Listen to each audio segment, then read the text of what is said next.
Si nosotros deseamos ver cómo funciona un matrimonio a la manera de Dios, debemos de ir a las Escrituras.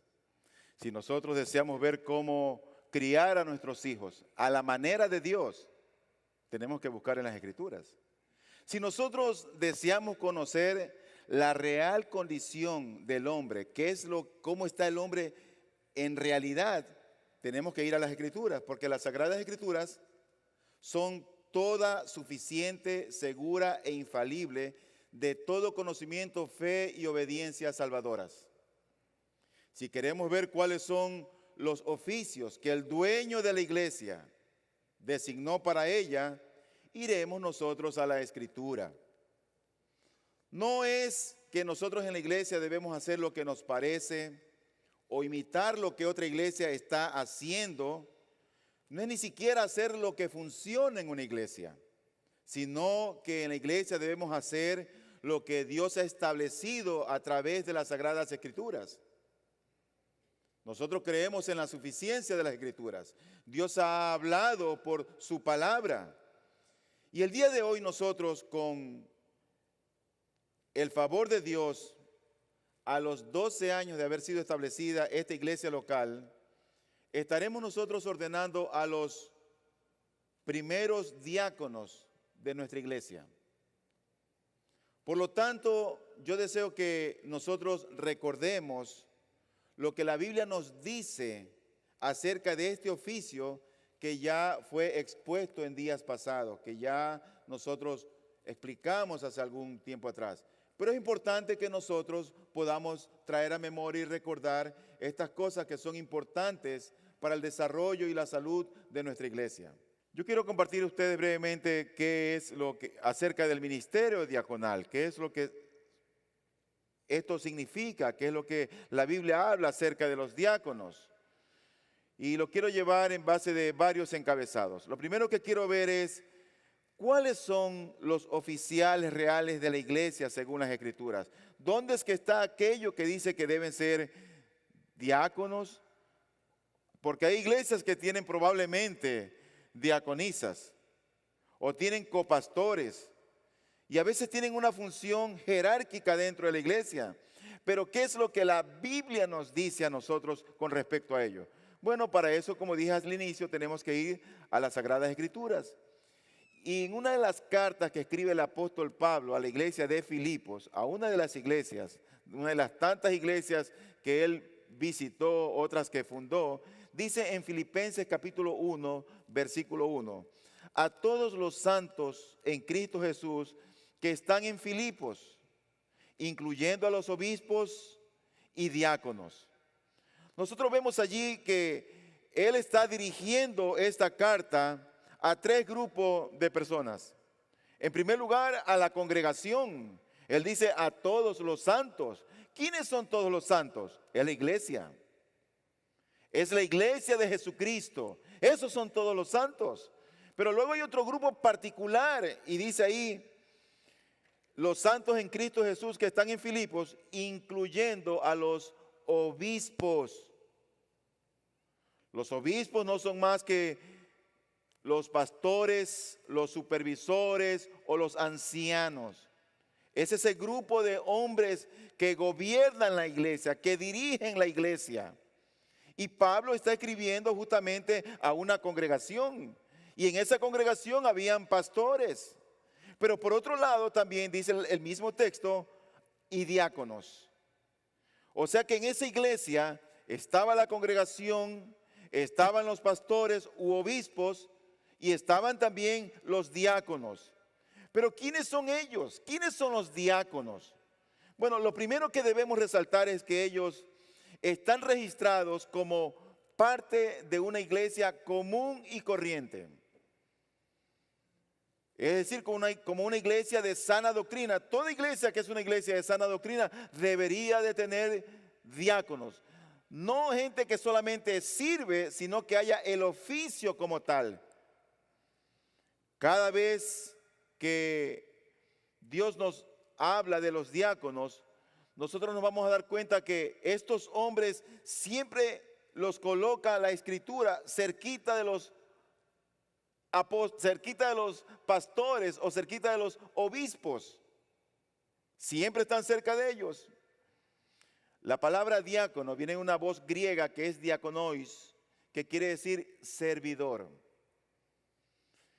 Pero cuando yo veo este texto y su significado, yo entiendo que todo creyente debería ser un servidor. Todo cristiano que ha sido redimido por la preciosa sangre de Cristo el Señor. Todo aquel que ha sido regenerado. Todo aquel que ha experimentado el nuevo nacimiento. Debería de ser un servidor. Por lo tanto, cuando yo veo de los diáconos, yo creo que probablemente debería ser el primer oficio que hay, porque deben haber muchos servidores.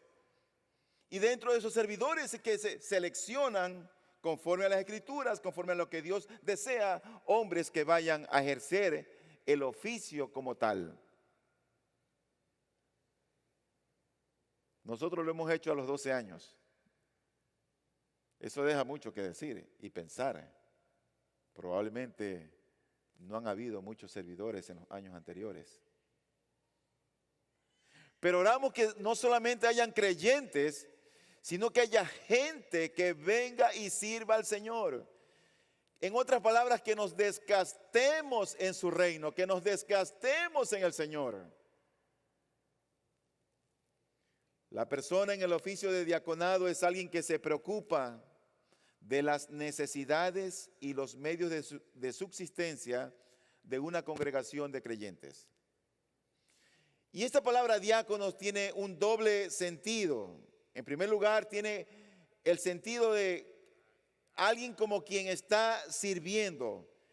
Es decir, que necesariamente no tiene el cargo como un oficio, sino que alguien que está sirviendo dentro de la iglesia. Ese es un diácono. Por ejemplo, en el libro de Mateo, capítulo 20, versículo 26, dice la Escritura: no ha de ser así entre vosotros, sino que el que quiera entre vosotros llegar a ser grande, será vuestro diácono, será vuestro servidor. Pero la palabra aquí está haciendo referencia al servicio en general, no como oficio. Por eso todo creyente debería ser un diácono. El libro de Romanos capítulo 16 versículo 1, la Biblia nos dice: os recomiendo a nuestra hermana Febe, diaconisa de la iglesia de Cencrea. Y mucha gente con este texto levantan diaconisas. Pero aquí lo que está hablando la Biblia es de una servidora, porque las mujeres también sirven dentro de la iglesia.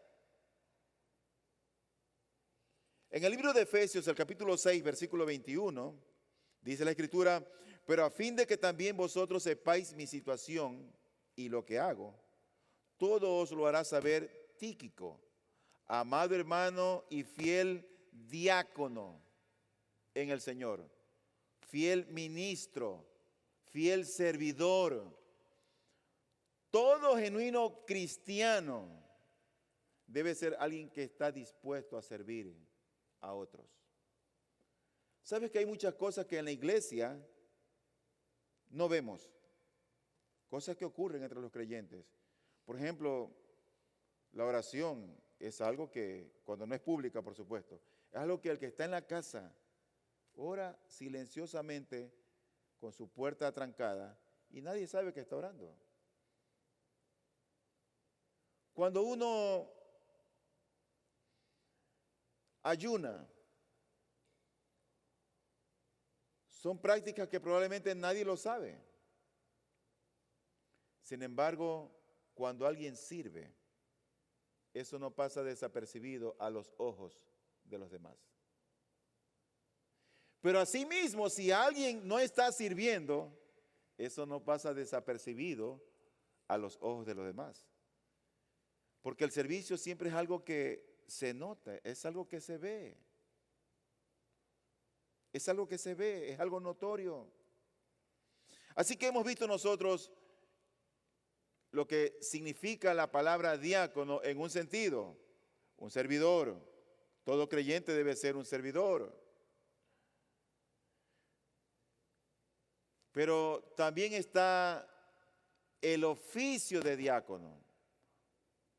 vamos a decirlo así, alguien que tiene ya el título de diácono, alguien que es reconocido oficialmente dentro de una iglesia. Ese ya es un diácono como oficio. Dice 1 Timoteo capítulo 3, versículos 8 y 12. De la misma manera, también los diáconos, y ahí está hablando ya como un oficio, deben ser dignos de una sola palabra, no dados al mucho vino, ni amantes de ganancias deshonestas. Versículo 12. Que los diáconos sean maridos de una sola mujer y que gobiernen bien sus hijos y sus propias casas. Y decimos que nosotros que esto ya es el oficio, porque aquí ya está dando una descripción, como lo da en los versículos anteriores, de los ancianos o de los obispos o de los pastores. Ahora está trabajando Pablo y dándole instrucción a Timoteo, que estaba encargado de una iglesia, acerca del oficio como diácono. Pero estos diáconos debían ellos de tener ciertos requisitos, ciertas cualificaciones. Tenían que ejercer cierto rol. Y esto es lo que nos habla la Escritura acerca de mi primer punto, cuáles son los oficiales de la iglesia. Y son justamente los diáconos y los pastores. Pero en segundo lugar, ¿cuál es el rol de los diáconos? ¿Qué es lo que hacen los diáconos? Yo quiero que vayamos al libro de 1 Timoteo, al capítulo 3, versículo 13. Porque los que ejerzan bien el diaconado, oiga esto, ganan para sí un grado honroso y mucha confianza en la fe que es en Cristo Jesús. Es decir, que cuando alguien está ejerciendo esa función, la función de ser un diácono, es alguien que es honrado con ese cargo. Está ganando para sí un cargo honroso. Y la iglesia no debe de tenerlo en menos. Debe de considerar a ese hombre que ha sido visto como un don de Cristo para la iglesia local, que merece todo nuestro respeto, que merece toda nuestra consideración. Ahora, lo que primero nosotros debemos destacar es que estos hombres llamados diáconos ganan un puesto de influencia y de honor. Y esa noble posición que alcanzan los diáconos, como dice William Hendrickson, dice él, esto es como un incentivo para los diáconos, es decir, que hayan alcanzado esa posición honrosa y mucha confianza en la fe que es en Cristo Jesús. Ese es un incentivo para ellos. De modo que ellos pueden trabajar fielmente y con ese incentivo, con esa motivación de parte de Dios mismo, pueden ellos hacer las cosas de manera fiel.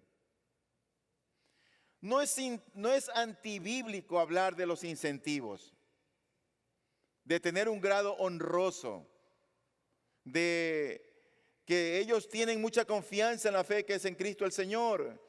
No es antibíblico hablar de incentivos. Yo creo que más bien es antibíblico no reconocerlos. Eso es antibíblico, no reconocerlos. Esperar una recompensa no es de ningún modo pecaminoso. Siempre que uno tenga planes de usar esa recompensa, eso que Dios nos ha dado para la gloria de Dios y para un servicio aún mayor, si es posible, en su reino. Luego, estos diáconos ganan mucha confianza en la fe. Así que la función de los diáconos, por así decirlo, yo diría que es doble.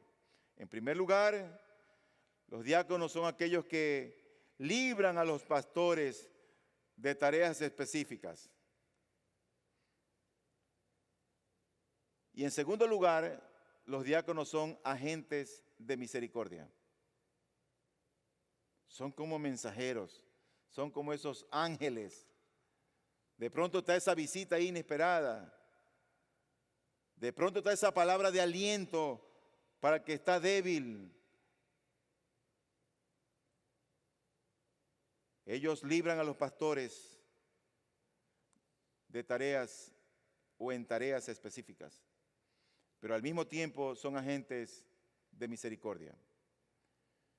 Si nosotros llegamos a entender que los pastores son quienes gobiernan, quienes predican, quienes enseñan, quienes oran por el pueblo del Señor, entonces todo lo que sea adicional a ello, todo lo que es aparte de eso, será librado por el brazo de los diáconos. Porque los pastores no somos omnipresentes, no podemos estar en todas las cosas. Y nosotros vimos hace tiempito atrás, cuando estudiamos el libro de los Hechos, y particularmente el capítulo 6, de que vimos que se formó un gran problema en la iglesia primitiva, allá en Jerusalén. La viuda de los judíos griegos estaban siendo desatendidas y los esposos de los hombres de estas congregaciones vinieron y se quejaron con los apóstoles. Nuestras viudas están siendo desatendidas. ¿Qué es lo que pasa con ustedes? ¿Porque somos griegos? Eran hermanos en la fe. Era gente que había nacido de nuevo. Era gente que había creído el evangelio. Y los apóstoles están en una situación complicada porque tienen un problema. La iglesia creció, la iglesia explotó numéricamente. Pero así cuando la iglesia crece numéricamente, también crecen los problemas. Y lo cierto es que el Espíritu Santo sabiamente dirige a estos hombres, a los apóstoles, y le dicen a la congregación: elijan de entre vosotros a 7 hombres llenos de fe, del Espíritu Santo y de sabiduría, para que puedan atender a las viudas de estos hermanos. Y luego dicen ellos: y nosotros nos encargaremos, nos ocuparemos de la oración, de la predicación, de la lectura de las Escrituras, de la enseñanza. Esa es nuestra función, eso es lo que queremos hacer. Pero el atender a las viudas, levanten hombres piadosos, hombres sabios, hombres llenos de Dios. Y la congregación había visto a algunos candidatos, y de entre ellos a Felipe, a Esteban, a Nacor, a varios que los eligen. Es decir, que no eran desconocidos, sabían quiénes eran ellos. No, mira, llámalo Felipe, ese es el hombre. Llámalo Esteban. Eran conocidos.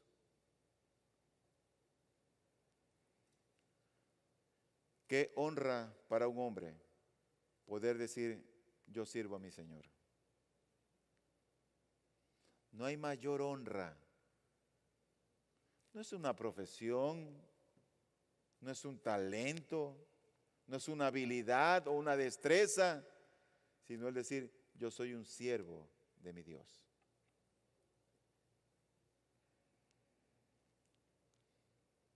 Así que, habiendo visto en segundo lugar cuál es el rol de los diáconos, que libran a los pastores y son agentes de misericordia, quiero ver rápidamente sus requisitos.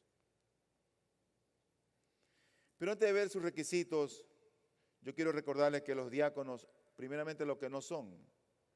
Los diáconos no son superhombres, no son ángeles, ni tampoco son infalibles. Son como este pastor, imperfectos, débiles y necesitados.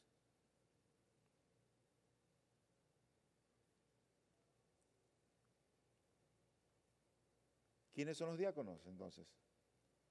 Son hombres con ciertos requisitos o cualificaciones, dotados por la gracia de Dios y con un corazón para poder servir al pueblo de Dios, que tienen una vida personal ejemplar, que tienen una vida familiar ejemplar.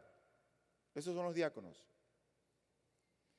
Y la responsabilidad de los diáconos tiene que ver con el llevar a cabo los asuntos prácticos de la iglesia, pero también ministrar a las necesidades físicas de los santos, como ya lo mencionamos en el libro de Hechos en el capítulo 6, los primeros versículos.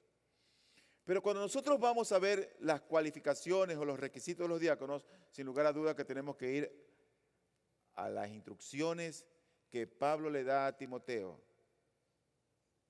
Cuando queremos ver lo que la Escritura nos dice acerca de los pastores, tenemos que ir a Timoteo, tenemos que ir a Tito. Y allí está diseñado, no inventado por el hombre. Toda la Escritura es inspirada por Dios. Por lo tanto, lo que aquí está escrito es lo que Dios desea de un diácono. Y mire lo que dice el versículo 8 de 1 Timoteo capítulo 3. Dice la Escritura, los diáconos asimismo deben ser honestos. Y ahí yo quiero centrarme un ratito en esa frase, honestos.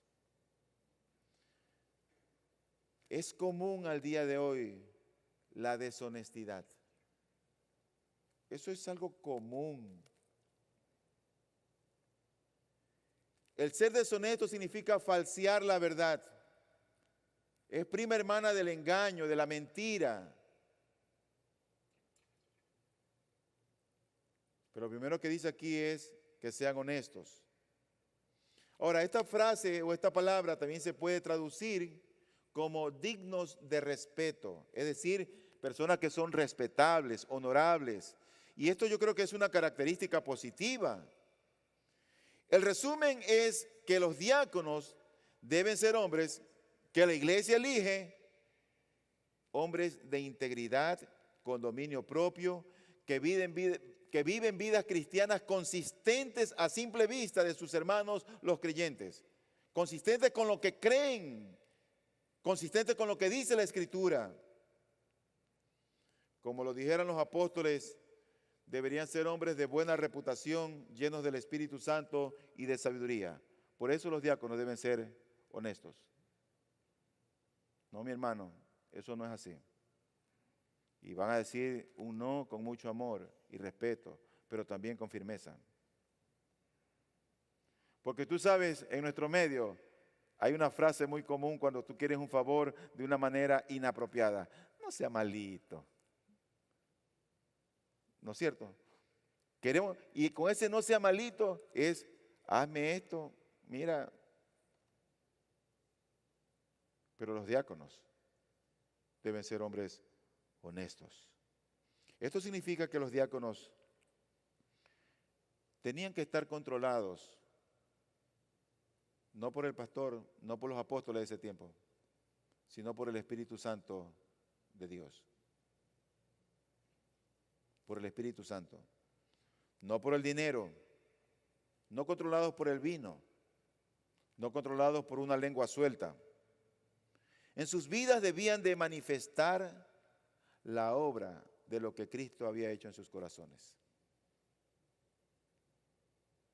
Solo los hombres llenos de Dios, los hombres llenos del Espíritu Santo, pueden ser sensibles a los principios de Dios. Pueden ser sensibles a las necesidades de otros.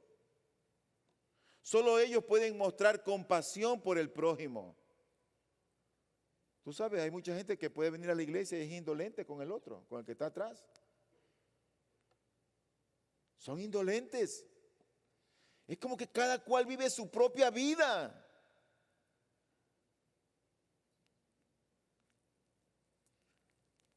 A mí se me hace tan difícil entender, algunos hermanos me han testificado que han venido de otras iglesias, y que más bien la consigna era, sal y vete y no hables con nadie. Sal, cuando salgas de aquí, vete y no hables con nadie. No puedo entender eso en mi mente. ¿Cómo? Yo voy, pero si es la oportunidad que tengo de ver a mi hermano, de abrazarlo, de saludarlo con afabilidad. No entiendo eso.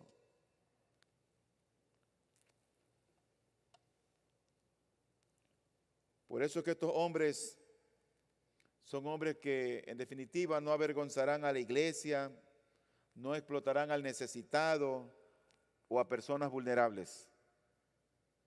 Otros, en otras palabras, lo van a respetar. Entonces, debe ser alguien que es conocido y respetado por la congregación. Que de ellos se hable bien por su carácter, por su competencia. Todo diácono que es respetable es alguien que es sabio. Es decir, es alguien de buen juicio.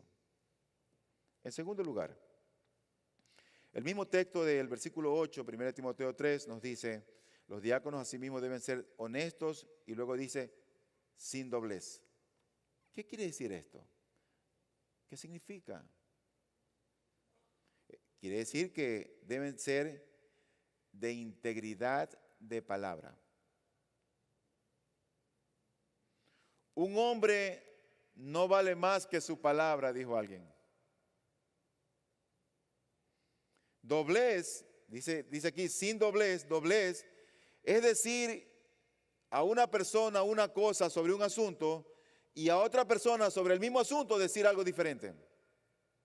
Eso es doblez.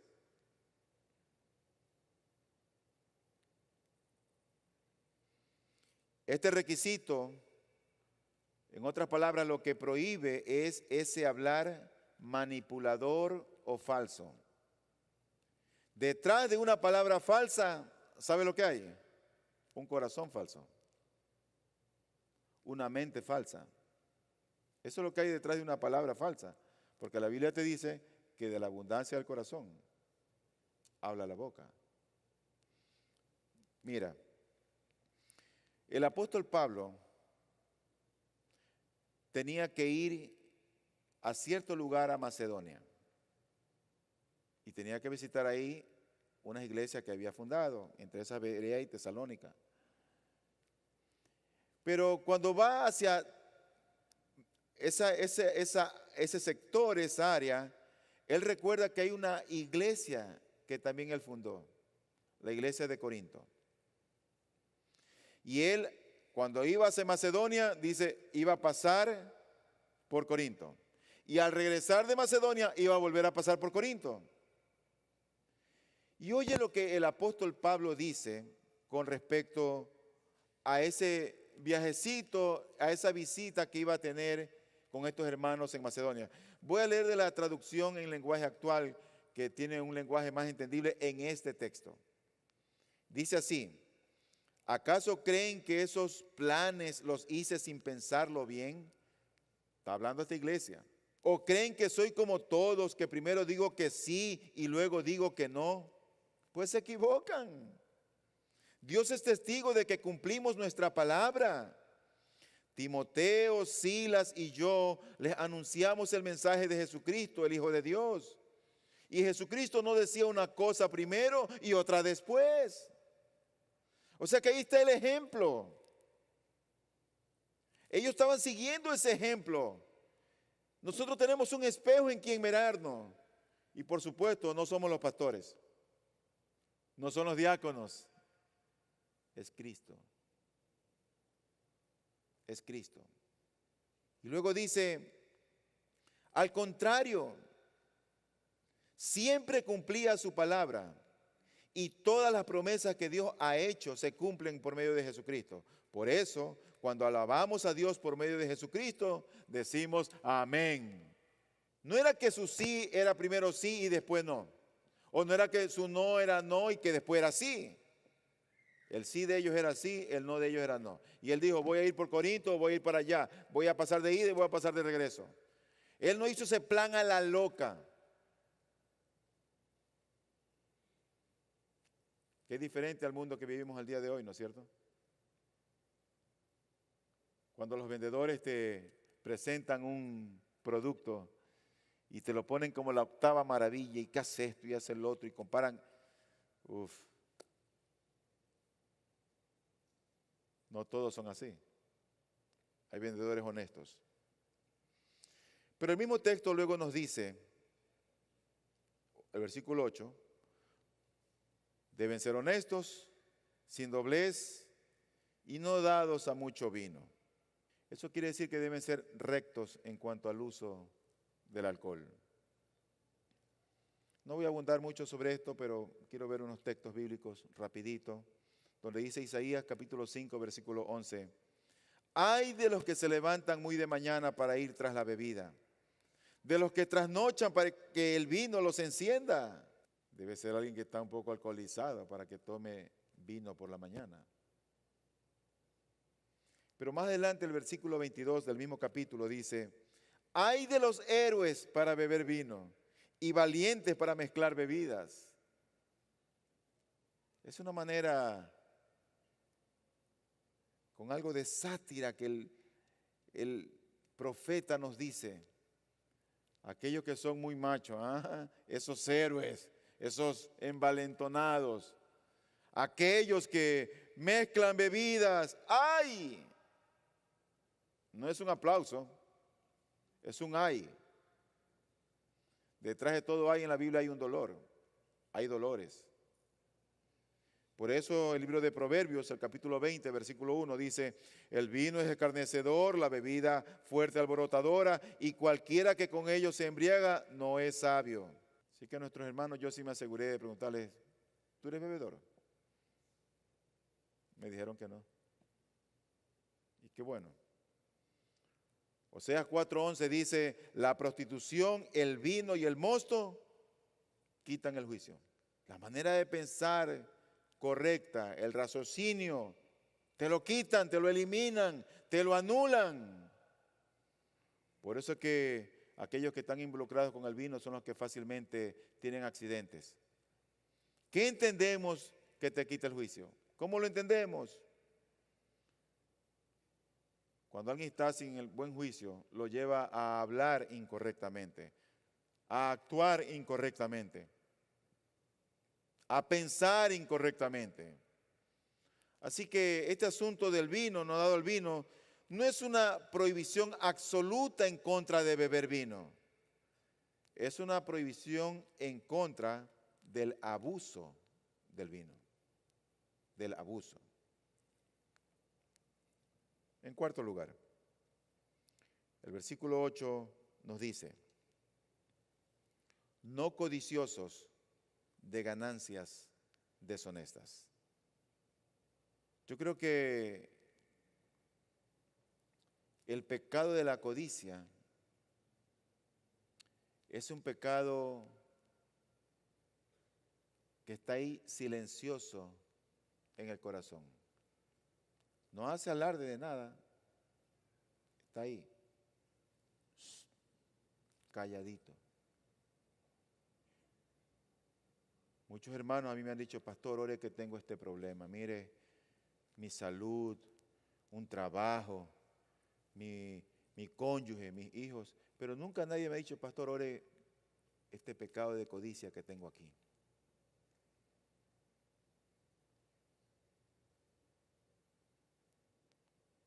Todo aquel que es codicioso no es generoso. No lo es. Todo lo calcula. Cuando digo todo lo calcula, no que sea malo calcular, pero lo que quiero decir es que es más que un economista.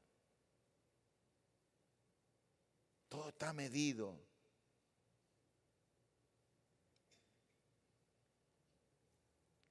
La Biblia dice que todo lo que el hombre siembra, eso cosecha. Pero los diáconos no deben de ser codiciosos. Eso quiere decir que deben ser aficionados de la integridad financiera y no del dinero. Probablemente cuando el apóstol Pablo escribió esta carta, tenía en su mente a ciertos hombres en particular, tal vez recordaba la codicia de Judas, pero tal vez a ciertos hombres que más adelante en 1 Timoteo 6:5 los menciona. Dice allí la Escritura, y constantes rencillas entre hombres de mente depravada que están privados de la verdad. Y oiga esto, que suponen que la piedad es un medio de ganancia. Para nosotros, hermanos, los pastores, en verdad, no hay nada que nos afecte más gravemente cuando piensa que estamos aquí por asunto del dinero. Es Dios quien nos sostiene. Y es Dios quien sostiene a los pastores. y damos gracias al Señor por ello. Aunque la iglesia tiene responsabilidades, pero todo se lo debemos a Él. Hay muchas referencias a esta manera desagradable que a los ojos del Señor de conducirse tenían muchos. Por ejemplo, en Lucas 16:14, la Biblia habla acerca de los fariseos que tenían ese espíritu de codicia en sus almas. Y la Biblia nos dice, los fariseos que eran amantes del dinero, oían todas estas cosas y se burlaban de él. Un pecado traía al otro. A veces podemos tener el dinero para la hamburguesa y los hot dogs, pero no para la ofrenda al Señor. Los diáconos manejan dinero de otros, dinero de la iglesia.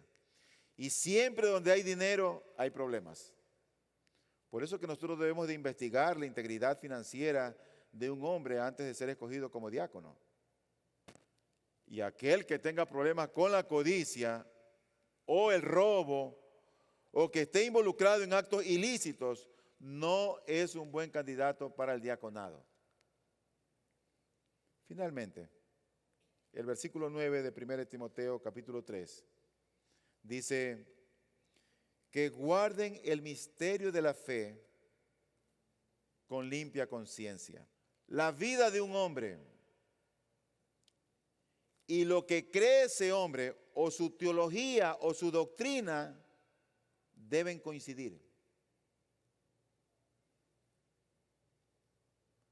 No podemos predicar y promulgar que debemos confiar en Dios cuando yo no confío. Lo que se profesa, lo que creemos, debe coincidir en nuestras vidas.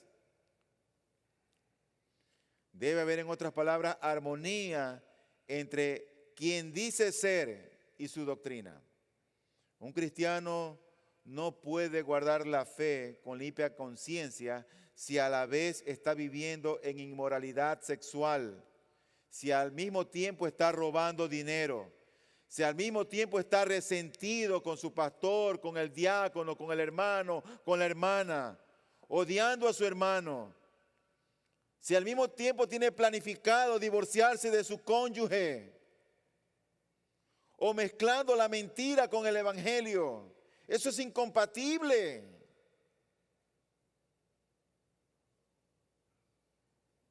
Y solamente la palabra de Dios es la que saca a luz todas esas verdades. Y esto es incompatible para cualquier creyente, incluyendo a un diácono. Si estamos en estas prácticas, si alguien está en esa práctica, haciendo lo indebido, llamándose cristiano, estamos profanando nuestras conciencias. Estamos profanando nuestras conciencias. Y no debe haber un divorcio entre nuestra doctrina, entre nuestra teología o entre lo que creemos y lo que somos. No debe haber, porque esa es una forma de debilitar nuestra conciencia. Pero este texto nos dice que guarden el misterio de la fe con limpia conciencia. Que guarden el misterio de la fe. ¿Cuál es ese misterio de la fe? ¿A qué se refiere la Escritura con eso? Bueno, ese misterio, lo que significa que antes era algo no revelado y que ahora ha sido revelado. Es decir, es ahora para nosotros, para la iglesia, para el pueblo del Señor, un secreto revelado. Eso es lo que habla la Biblia aquí. Ahora, aquí la fe, porque el texto nos dice que guarden el misterio de la fe. Aquí la fe define el contenido de ese misterio. La fe explica lo que es este misterio. La fe significa las verdades distintivas del cristianismo. Por lo tanto, el misterio es la verdad de la cual está hecha la fe cristiana. Ese es el misterio. La verdad en la cual o de la cual está hecha la fe cristiana. Escuche cómo lo traduce otra versión este texto. La versión Dios habla hoy con este mismo versículo. Dice que guarden la verdad revelada en la cual creemos. Así lo traduce. Que guarden la verdad revelada en la cual creemos. Y nosotros podemos traducir entonces la frase, el misterio de la fe, como los secretos revelados de la fe cristiana. ¿Sabes que una de las cosas que yo más me deleito en las cosas de mi Señor es que un cristiano, por más sencillo que sea, por más tierno en el Señor que sea, sabe mucho más que el que está en el mundo? Porque las verdades básicas y esenciales, aunque no tenga una teología o doctrina abundante, es un niño en Cristo, pero la verdad esencial de que hemos sido justificados solo por la fe en Cristo le fue revelada. Bueno, a los diáconos les he llamado que guarden el misterio de esa fe. Y todo cristiano debería guardarlo también. Termino con este texto que leí hace un momento, que está en el versículo 13, y donde dice: porque los que ejerzan bien el diaconado ganan para sí un grado honroso y mucha confianza en la fe que es en Cristo Jesús. Yo oro al Señor que no hayan solamente 2 diáconos en nuestra iglesia. Que Dios, si a Él le place, el próximo año levante otro diácono. Y al siguiente, otro diácono. Y en el 2020 o 21, otro diácono. Y haya gente que tenga un corazón para servir al Señor. Recuerda, eso no va a pasar desapercibido a la iglesia.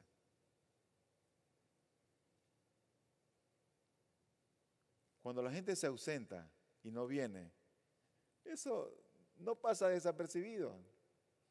Uno ve, a los tiempos que le veo, bienvenido. Seamos fieles. Seamos fieles al Señor. En su gracia, querido hermano, querida hermana, Dios nos ha dado todas las herramientas que necesitamos para caminar en esta vida debajo del cielo, teniendo vidas victoriosas y que agraden al Señor.